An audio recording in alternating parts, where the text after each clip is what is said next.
All right, we have a not really too badly contaminated refrigerant, but this is a 1982 Mercedes Benz, and it is beautiful. Very low mileage. This thing is pristine. It's been in somebody's, I guess, collection and sitting for decades. 380 SL. This thing, I mean, when I touch this handle and I pick on the lock and you watch, there's no sag to the door hinge at all. It comes out straight. And it closes. I mean, this feels like a 500-pound lead anchor. This thing is so solid. Mileage, 15,813 miles. And no, nobody played with this. This is one of those original cars that are just immaculate. This broker, I don't call him a used car salesman, he's a broker of vehicles of this vintage and pristine condition. He always gets cars like this. I don't know how he does it, but he searches far and wide. And unadulterated heater, because we all know those old things had problems, and when they go out they would get retrofitted over with a updated version. So we have a 107 chassis. So you come down here and you see there's 3 different fill quantities depending on the chassis, anywhere from 1 kilogram, 1.2 kilograms to 1.5 kilograms, and they all depended on the chassis model. And we're at a 1.7, so we're at 1 kilogram. This was R12, but I tested it and it comes out, we know it's not R1234YF. Okay, I know that. It puts it on the same line. I know it's R12. Has a little bit of 134 in it, 1.4. This was done at Smythe European back in 2008. And it was probably sitting for a long time. I was surprised they got no air in the system, so that's a good thing. Tiny bit of contamination, that'll be diluted down. Still 134.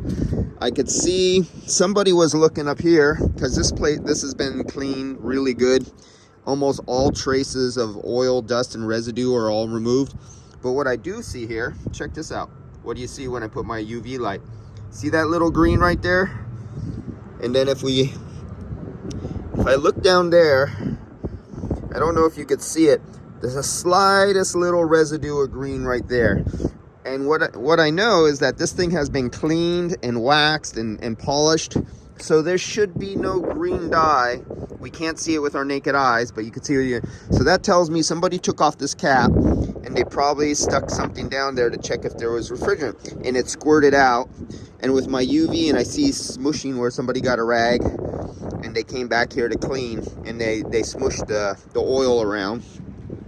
So somebody was checking this before, and we got the original pipes, hoses, fuel cooler, because this is your suction line, but the gasoline from the engine, the petrol goes through here and gets chilled by the suction line of the air conditioning before it goes to the fuel injection system. What else? So we're good there. Oh, what I found down below. So these, when they get really, really old, are notorious for leaking a little bit. And I see a little bit. They clean pretty good, but they didn't get everything. And so I don't know if the camera can pick it up, but there's the front shaft seals on these kind of compressors always would weep a little bit of oil all the time. They were a slow leak.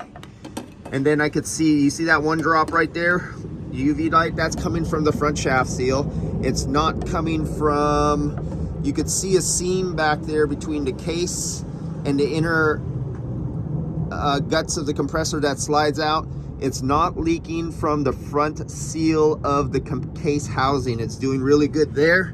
And I went to the back. Let's see if I could get back there again.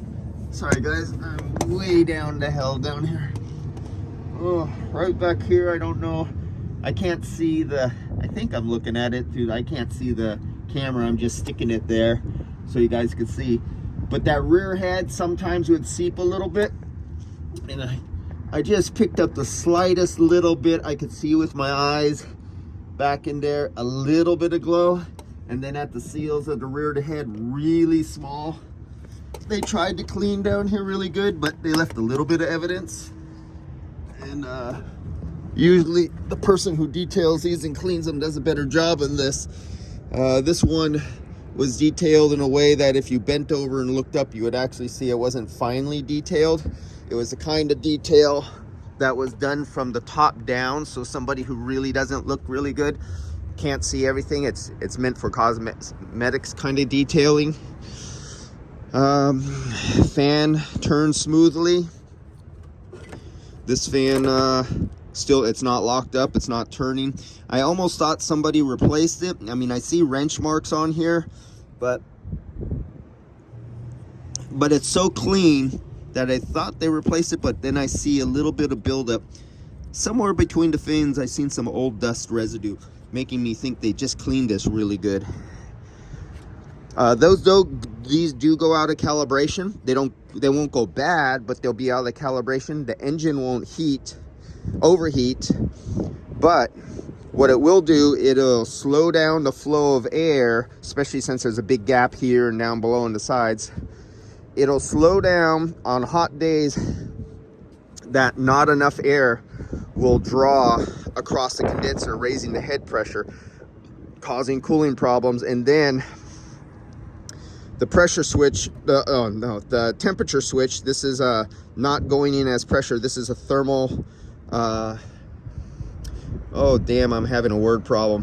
Thermistor inside here that's actually connected right to the high side. It senses heat, and when it runs too hot, it will engage the electric fan.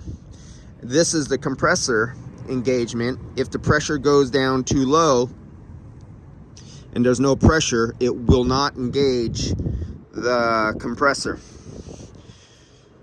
So I'll come back. This will be video number 1. We'll come back to this absolutely beautiful specimen of a car, only down in the 15,000 mile range. This is a keeper. Now whoever bought this, or he got it and he hasn't sold it yet, is going to be a winner.